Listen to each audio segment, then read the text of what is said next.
Here's my Japanese salmon rice recipe. Add 2 cups Japanese rice. Rinse until water is clear.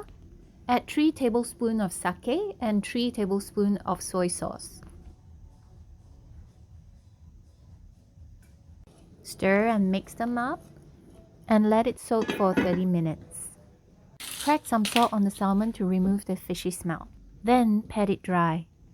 Chop up some pickled radish and some burdock root.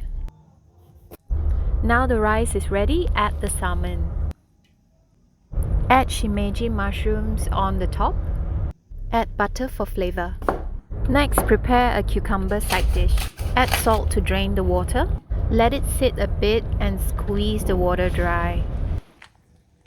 For seasoning, add vinegar, cayenne pepper for heat, and sugar to taste. Now the rice is ready. Slowly mix it up.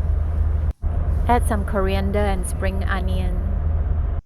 Serve everything in a bowl and enjoy with your favorite movie.